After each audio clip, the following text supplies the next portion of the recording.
Hola a todas y todos y todes, ¿cómo están? Les mando mucho amor y los mejores deseos desde México hasta donde quiera que estén.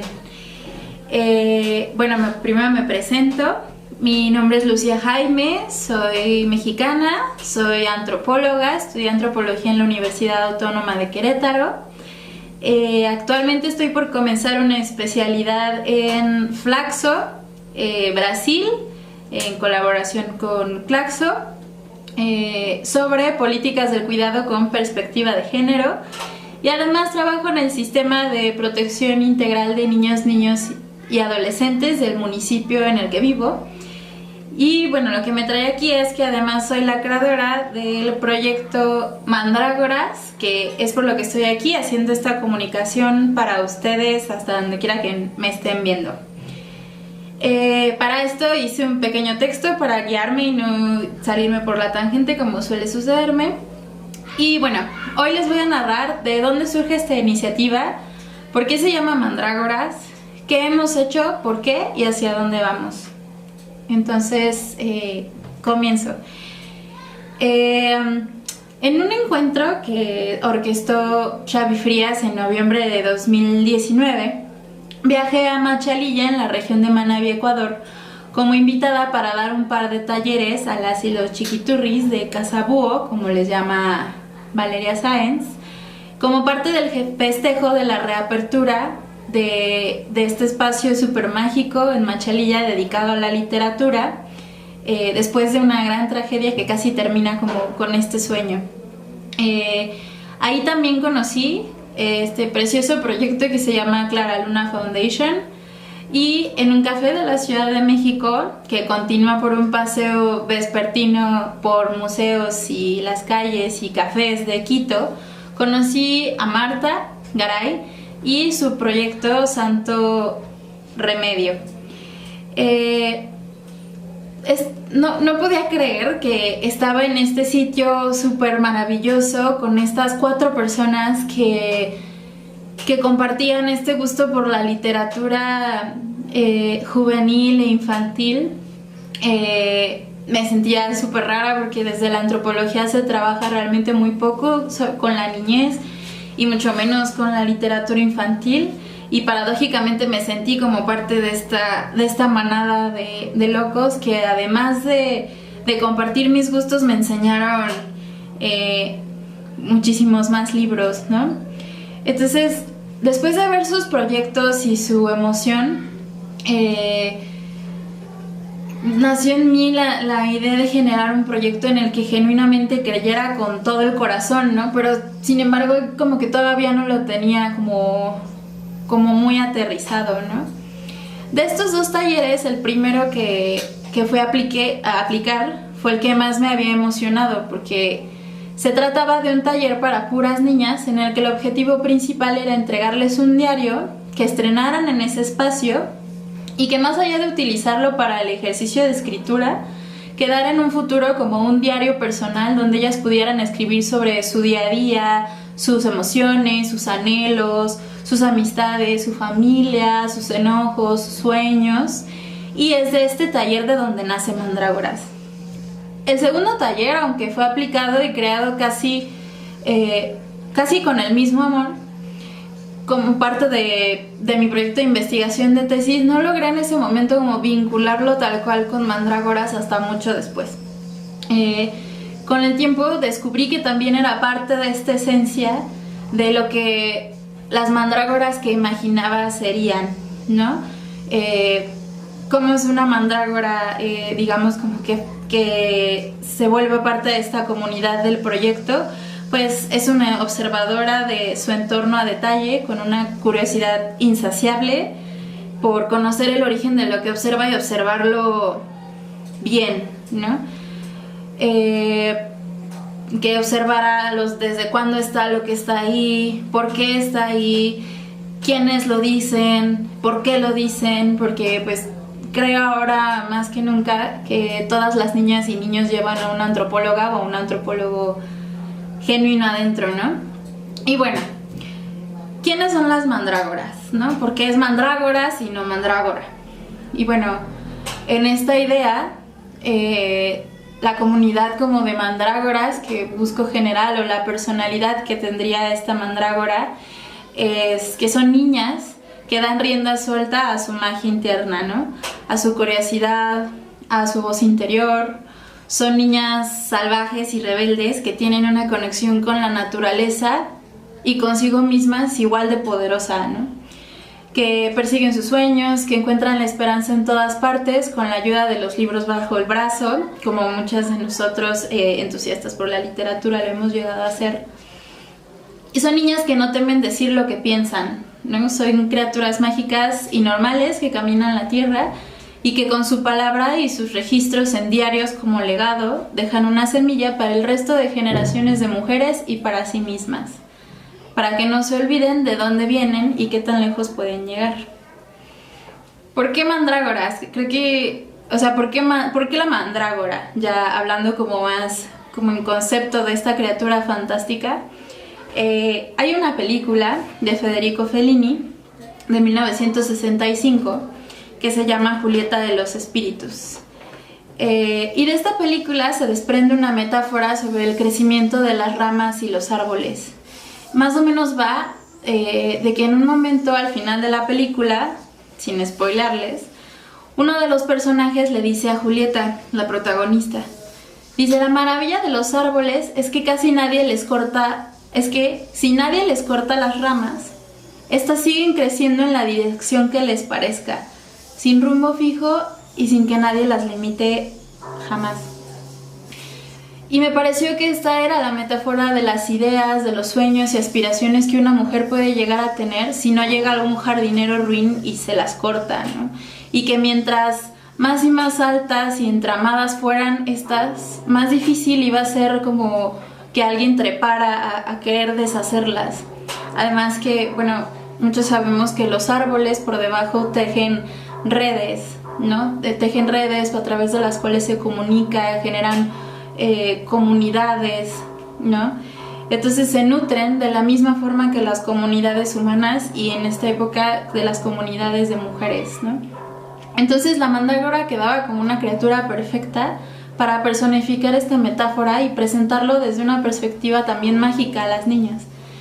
Y bueno, también esta criatura ha sido una de las figuras antropomorfas que más me ha encantado en la vida. Está vinculada a ritos de fertilidad que tiene que ver con la fuerza femenina y más popularmente a uno de mis personajes literarios favoritos, que es Harry Potter, que seguro la pueden recordar en La Cámara de los Secretos, en la segunda película y libro. Entonces, su nombre y el concepto del proyecto son una apología a las raíces y ramas de conocimiento que puede generar una niña para dirigir el rumbo de su futuro. Es por esto que el proyecto pretende generar una comunidad de mandrágoras, escritoras, lectoras, dibujantes y creadoras que no teman dejar que sus ramas se extiendan y sus raíces les recuerden de dónde vienen, pero al no estar atadas a la tierra, les lleven hacia donde les dé la gana, ¿no? Porque sabemos que las mandrágoras tienen piernas, ¿no? Entonces no tienen esta misma raíz de un árbol, ¿no? Porque son este híbrido entre humano y planta. Y bueno, otra pregunta que me han hecho también mucho en el camino es ¿por qué un proyecto solo para niñas? Y bueno, todo empezó con que una de las condiciones para estudiar antropología, para ser antropólogo, es amar leer. Las y los antropólogos leemos todos los días de nuestra vida, todo el tiempo, como una característica de disciplina y de vida. Entonces, no fue para mí muy difícil porque ha sido una de las actividades que más disfruto desde que era una niña.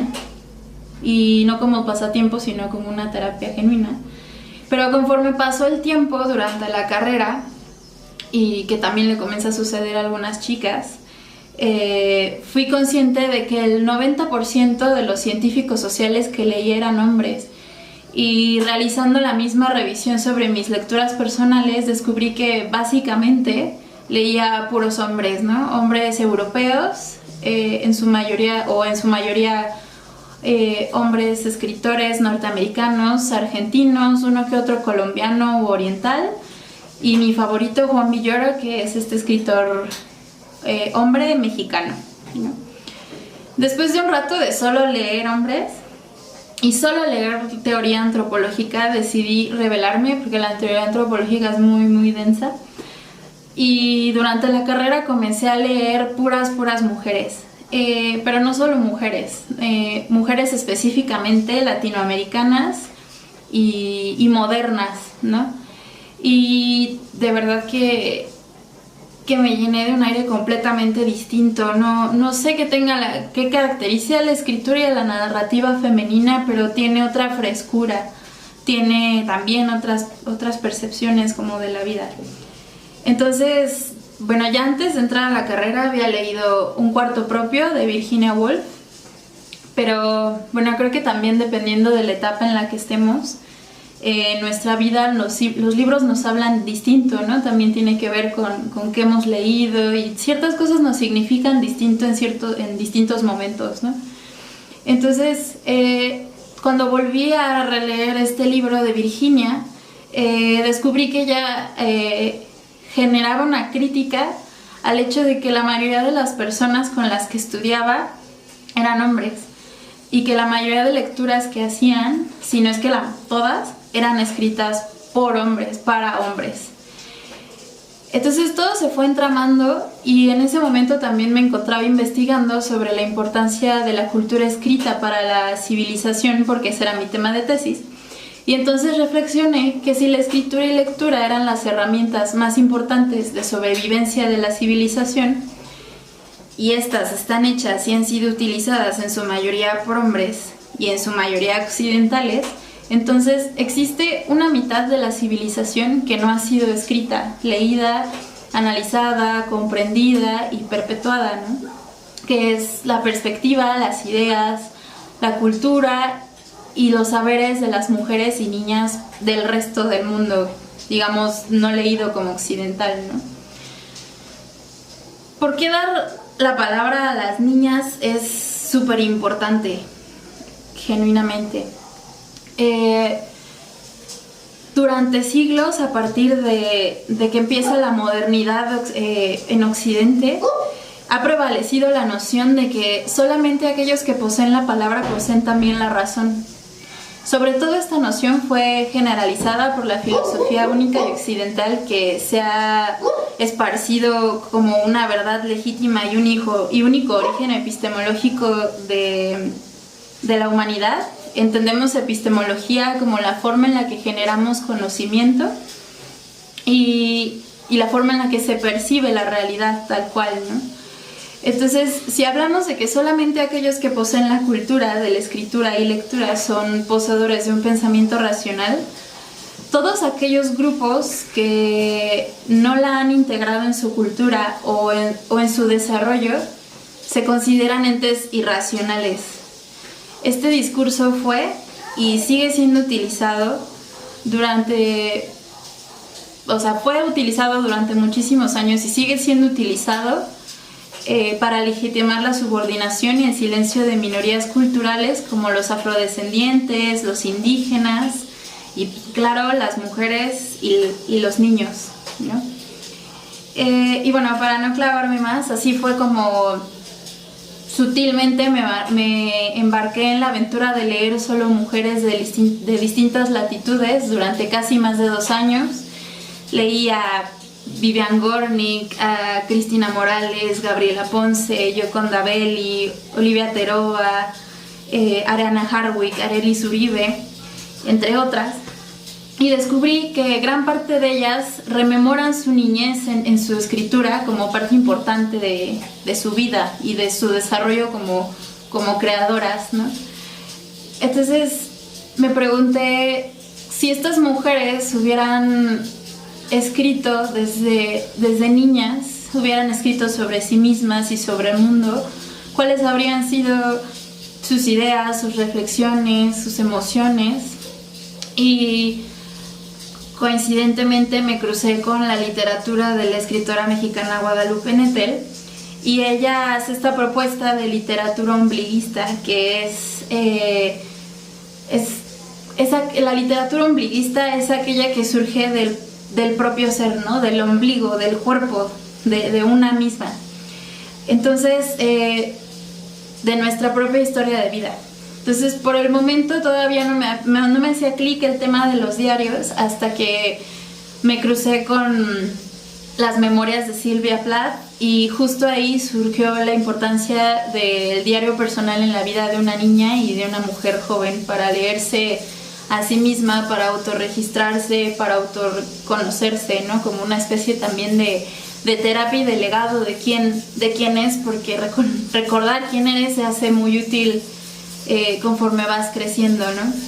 Y bueno, eso sucedió en una primera instancia, y ahí supe que tenía que usar diarios, además de que los diarios estaban hechos con papel reciclado por mujeres mexicanas, con motivos mexicanos, para que en ese momento estaban en Ecuador. Cada diario tenía como una serigrafía distinta que tenía un elemento de la cultura mexicana.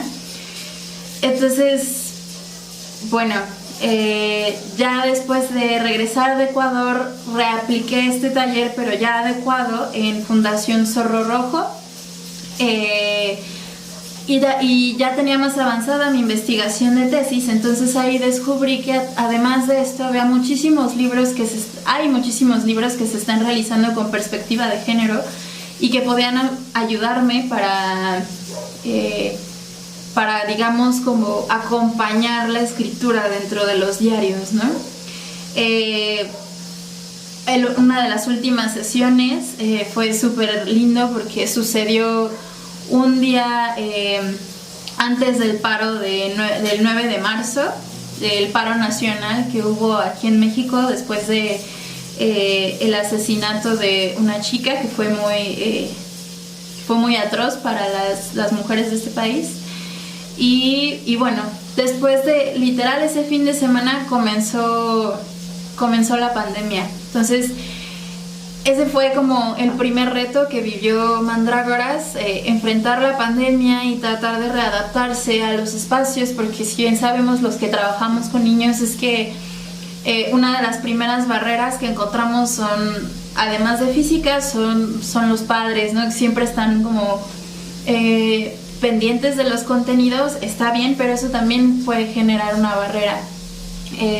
Como un intento de iniciativa, le pedí a algunas mujeres, igual latinoamericanas, que escogieran un personaje del libro de cuentos de buenas noches para niñas rebeldes. Y si bien no podíamos ver como a qué cantidad de niñas llegaban estos cuentos, para las chicas que narraban, el hecho de seleccionar ese personaje y de escuchar en voz alta, como más bien escucharse en voz alta y darle voz a estas mujeres que a ellas mismas las inspiraron, generaron en ellas también ciertas emociones que también son parte de lo que busca Mandrágoras, ¿no? Que es inspirar. Y bueno, ¿qué sigue ahora para Mandrágoras?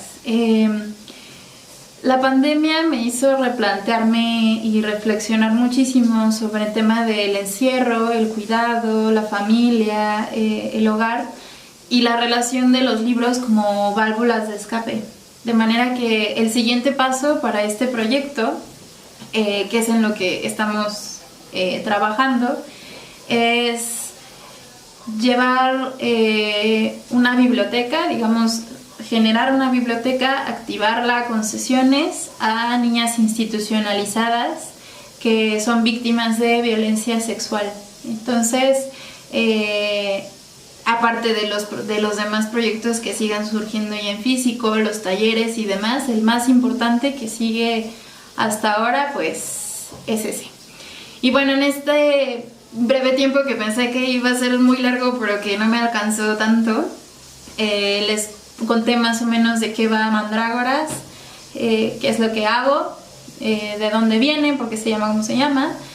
Y bueno, ahora es un proyecto que apenas está germinando, es muy muy bebé, pero es un proyecto al que le tengo muchísimo muchísimo amor, porque he visto a las niñas en esos momentos. Además, no solo es gratificante para las niñas, sino también es gratificante para nosotras las que estamos con ellas aplicando el taller, porque salimos como muy muy llenas de amor, y creo que hace falta muchísimos esos espacios entre chicas, ¿no? Y bueno, Ya para terminar, les recomiendo que nos sigan en nuestra página de Facebook, que es Proyecto Mandrágoras, en Mandrágoras74 en Instagram, y en nuestro canal de YouTube, que también es Proyecto Mandrágoras. Y bueno, también ya por último como postdata, creo que mi relación con los libros siempre ha sido muy coincidente. Creo que en el camino de mi vida los libros han llegado a mí como parte de un proyecto mayor, o como han llegado a mí como una voz que necesitaba escuchar, como amigos que me han dado consejos que necesitaba genuinamente escuchar. Entonces, hoy les voy a compartir 3 frases que tienen que ver de la escritora que duerme a mi lado, que me acompaña en el camión, que me susurra al oído cuando me estoy bañando, etc. Y bueno, ella es Terry Tempest Williams. Ella es una activista y escritora, y les voy a leer las frases. Dice: hemos descartado por demasiado tiempo el modo en el cual las mujeres ven el mundo, el modo en el que las personas nativas y los niños ven el mundo. La perspectiva masculina es dominante, pero creo que eso se está desmoronando poco a poco. La segunda dice: es peligroso decirle a las mujeres que lo que están viviendo, experimentando y sintiendo no cuenta o no es confiable. Cosas malas pasan cuando no escuchamos esas señales. Y por último, les comparto una frase de este libro que estoy leyendo, que es Cuando las mujeres fueron pájaros, que dice: estas palabras escritas a mano en la página de mi diario confirman que, desde una edad muy temprana, cada encuentro de mi vida ha sido una experiencia doble, primero en el mundo y luego en la página. Y bueno, eso sería todo, ya me super prolongué. Quiero agradecer muchísimo a Xavi Frías por siempre incluirme en estos eventos, y quiero agradecer mucho a la UNED por invitarme a ser parte de este festival, y muchas gracias por escucharme.